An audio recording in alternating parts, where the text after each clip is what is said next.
For about a week now, I've been thinking back on this vision that God gave me maybe a couple years ago. Before I had this vision, I was saying to God how the physical pain, torment that I've experienced felt like the enemy was able to essentially choke the life out of me. Or because he can destroy my spirit, destroy my purpose, destroy my life, he tried his best to make me physically feel close to death as possible. And so as I was saying this to God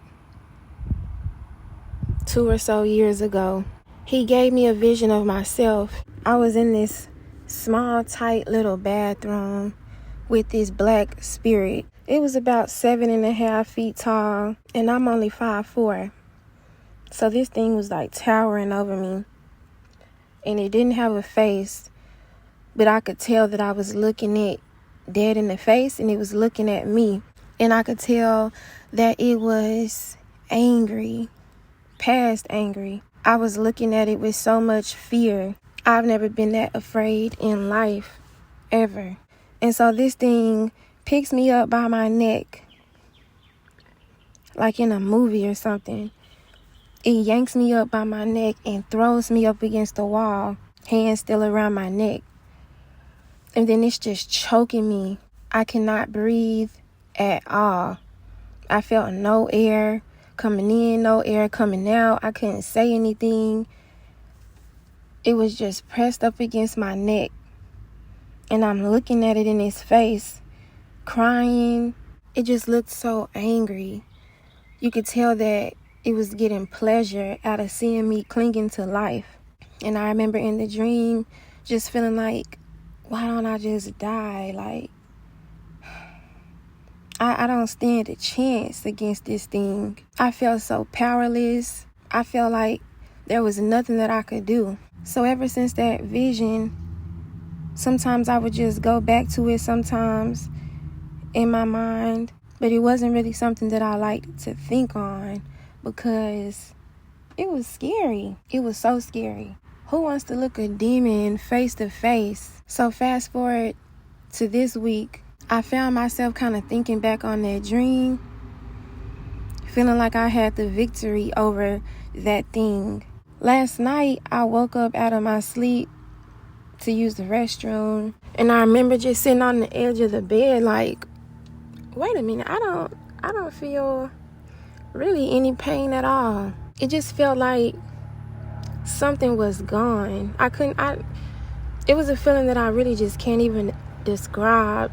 I just felt like something that I went to sleep with, something that was around me when I went to sleep, was not there. I went back to sleep.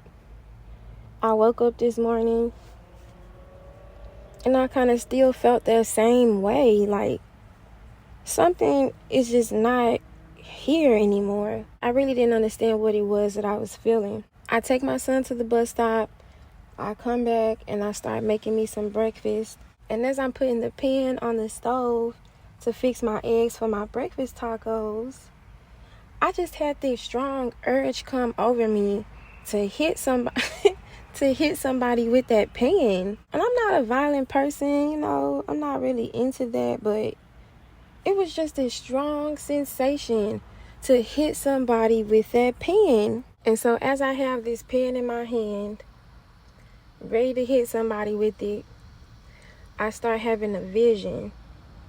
And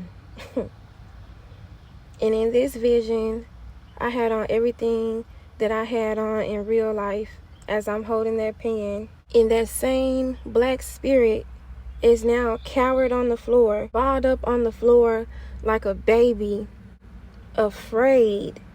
And he couldn't talk. But if he could talk, he would be saying, please, please. No, please. Like in a movie, when somebody is about to kill somebody and that person is just begging for their life, please, no, don't do it. And I took that pen and I began whacking that thing with that pen. I had supernatural strength. And I was just hitting him over and over and over. Well, I say him, I should be saying it. And the look on my face was like, you know what? You bothered me for the last time. You came against me for the last time. This is your last time. And I was just whacking that thing. I pulled the pot from behind my head as hard as I can. I knew that I had killed this thing, but I was just so angry. I was just so sick and tired that I just kept beating. So then it turns to dust. It's like I beat it so badly it turned to dust. Then all of a sudden the dust just like disappeared and I could tell where it once was. And then I could see the back of my legs. Like I could see my legs and my feet. I dropped this baton on the floor. It was like a big wooden huge stick. And I could hear it fall onto the floor. Then I just stood there for a minute, all dramatic like a movie. I looked melancholy. Then I began to walk off real slow, and my clothes changed from what I had on to dressed in purple, like in the biblical days. I was dressed in fine linen, like a queen would be dressed. I'm seeing all these videos. God is going to put your enemies to shame. Your enemies. Vindication. I'm scrolling. And I see a video titled, God said, game over. Laughing season is over. Your enemies are being put to shame. That thing had me up against that wall, and there was a sense of joy in his face. There was a sense of mockery in his face. Like, I got you where I want you.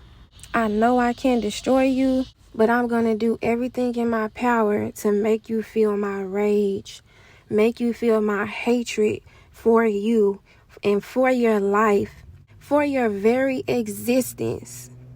It reminded me of the other day when God said to read a particular number out of the 100 reasons to be happy that I have written down and wrote down months ago. The number that he called out said, your enemies are no longer laughing. And in this video, she said something about completed cycles. And when she said that, it made me think of the number 10, because God has spoke completed cycles to me through the number 10 earlier this year. Then I just had the idea to look at the date. And today is October 5th, 2021. 10. 5 plus 2 plus 2 plus 1 is 10. 10. Today is a day of completed cycles. Before I had that vision, I just kept feeling in my spirit 15 years.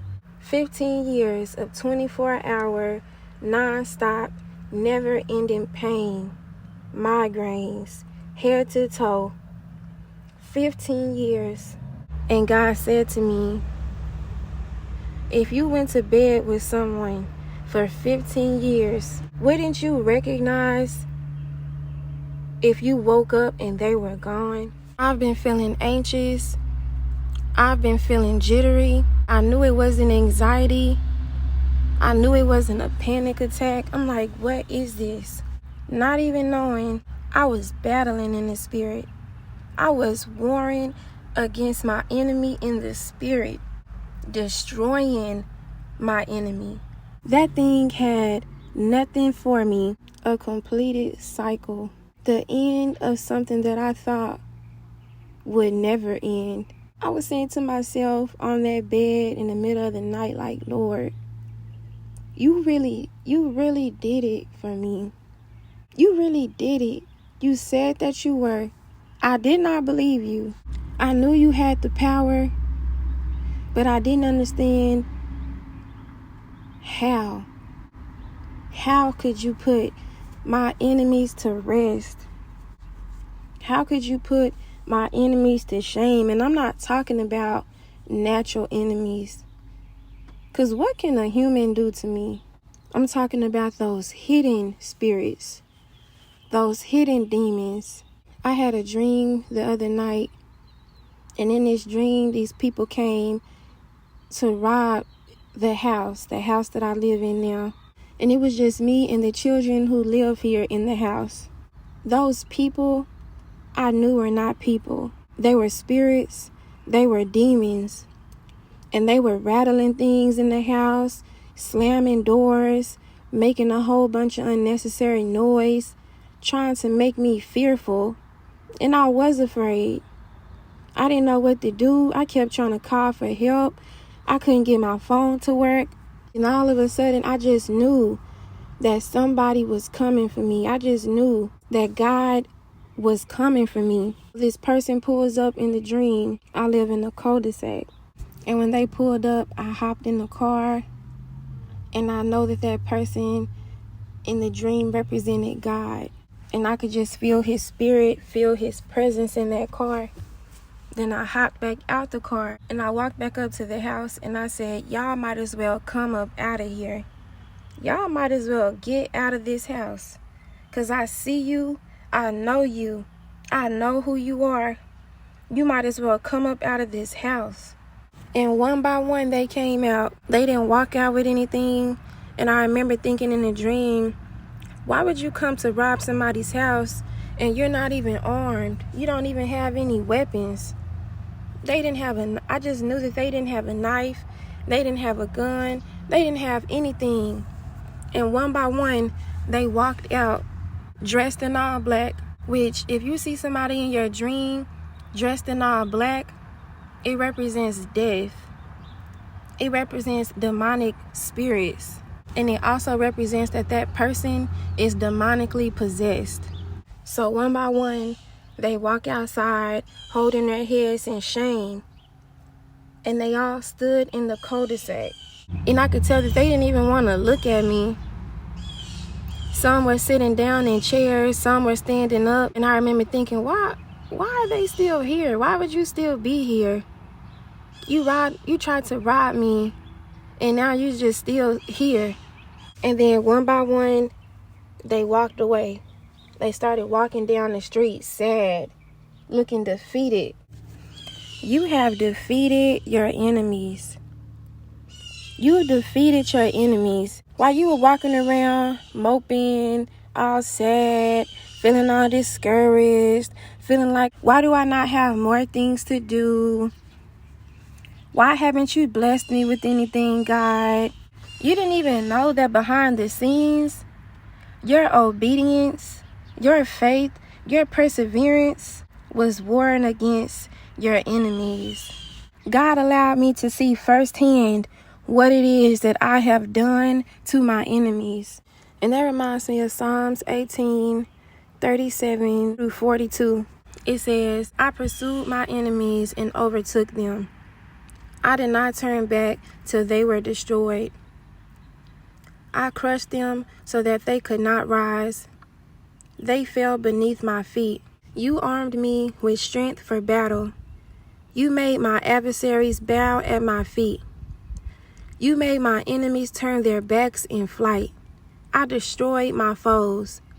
They cried for help, but there was no one to save them. To the Lord, but he did not answer. I beat them as fine as dust, borne on the wind. I poured them out like mud in the streets. Listen, my head still hurts a little bit. My body is still a little sore. But that enemy that once pursued me is gone. It's no longer here. At this point, the only power it has is me dwelling on the past. It's me walking around in doubt, walking around in fear. That's the only power that thing has. Other than that, there is no more warring against me. There is no more coming against me. There is no more laughing at me. There is no more I got you where I want you.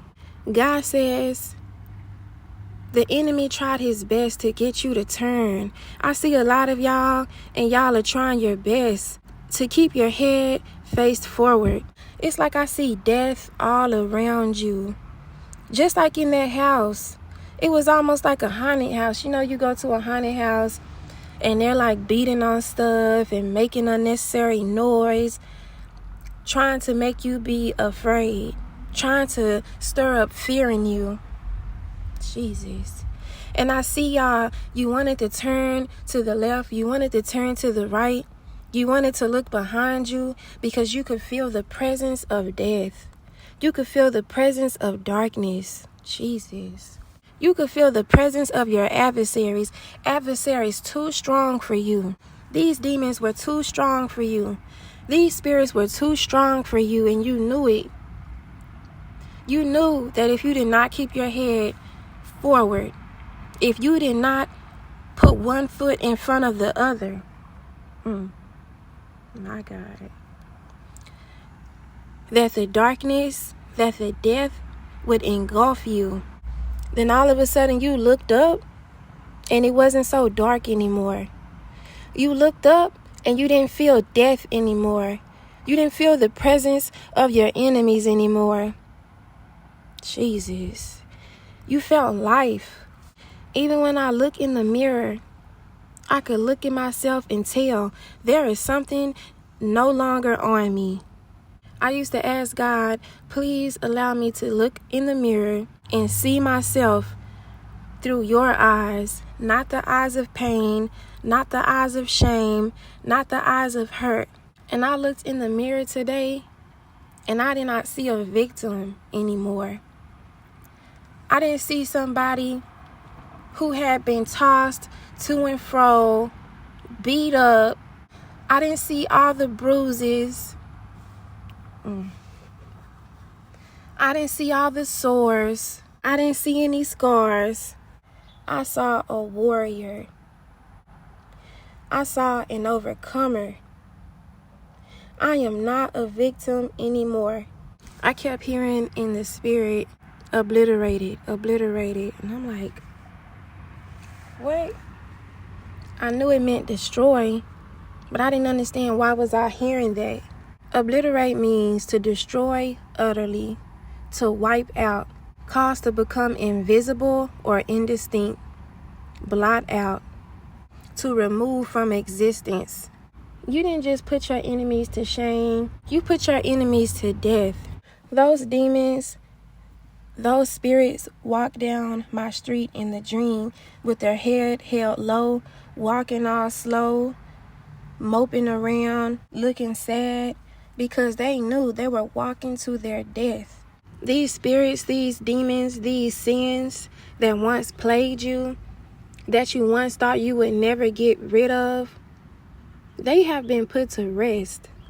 And the plunder belongs to you. The spoil belongs to you. I just see them dropping everything down, dropping all of your blessings, dropping all of your breakthroughs. I see them going from being clenched in the hands of these demons, clenched in the hands of these spirits, to them having to be dropped down.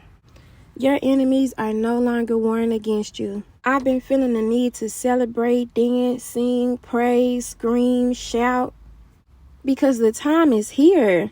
This celebration is here. You better be celebrating. I don't know, I was just in the kitchen singing, dancing to this song, and I started doing my hands.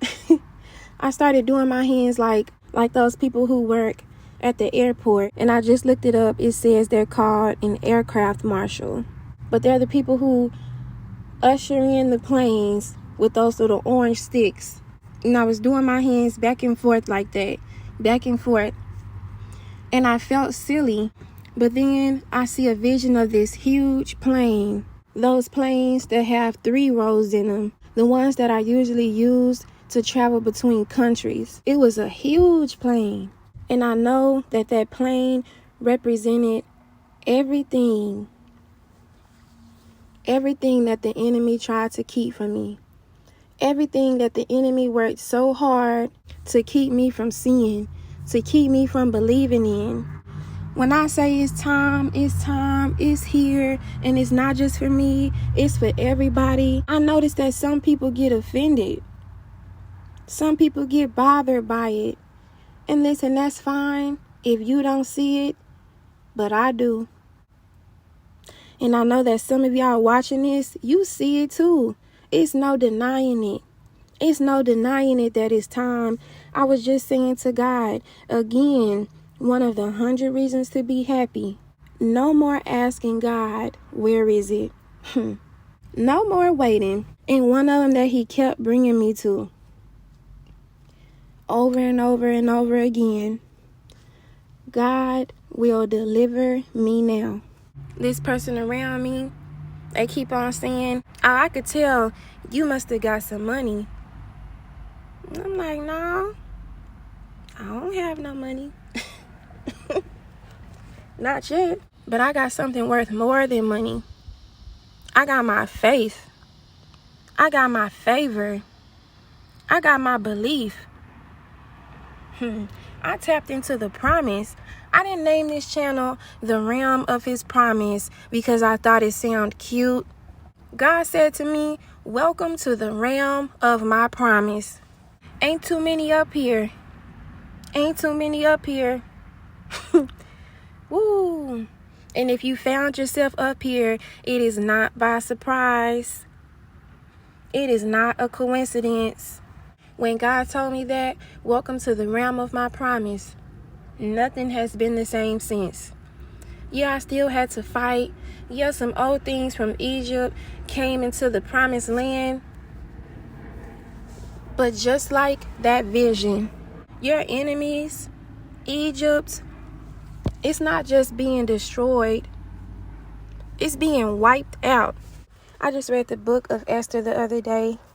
Haman wanted to destroy, kill, and annihilate all the Jews. He was sitting around talking to his wife, talking to his friends. And he said he had been invited to sit with the king, sit with Esther the queen. And he was around his people, boasting and bragging. But yet and still he says, but all this gives me no satisfaction as long as I see that Jew Mordecai sitting at the king's gate. Haman had a pole set up. He had a pole set up for Mordecai. And that same trap that he set for Mordecai, same trap that your enemy set for you, became the very trap that ended them. And in chapter 9 it says, on this day, the enemies of the Jews had hoped to overpower them. But now the tables were turned, and the Jews got the upper hand over those who hated them. Then it says in chapter 9, verse 5, the Jews struck down all their enemies with the sword, killing and destroying them, and they did what they pleased to those who hated them. God had spoke to me the other day, and he said, my people are about to have their way. I'm having my way. The Jews destroyed all 10 sons of Haman. That's a completed cycle. They had absolutely no chance. That entire bloodline was completely obliterated, completely wiped out. I know a lot of people are afraid or cower at the idea of God taking you from the pit to the palace. Mordecai was up under Haman. Haman was in full authority of Mordecai. Mordecai's life, as well as the lives of his people, were hanging in the balance. Mordecai was in a pit. In chapter 8, verse 15, it says, when Mordecai left the king's presence, he was wearing royal garments of blue and white, a large crown of gold, and a purple robe of fine linen. Mordecai went into the king's palace, still in the pit. He came out of the king's presence wearing royal garments. Chapter 9, verse 4 says, Mordecai was prominent in the palace. His reputation spread throughout the provinces, and he became more and more powerful. How many times do you have to see God's children going from the pit to the palace before you begin to believe? I don't know about you, but I'm going to the palace. I'm on my way to the palace. And just like Esther, I'm going to be prepped and pampered until I see my king. No more garments of shame. No more garments of heartache. My God. No more garments of pain. No more garments of mockery. No more garments of frustration. Your time has come. I hear God saying, you don't know what you've done in the spirit. You don't know what your praise, your patience, your perseverance, your determination, your dedication has done in the spirit. You have trampled the enemy. The same enemy that once had its foot on your neck. The same enemy that once had you begging and pleading for mercy. Begging and pleading for dear life. Jesus. Had you barely hanging on. Had you up against the ropes. Having their way with you. Is now up under your feet.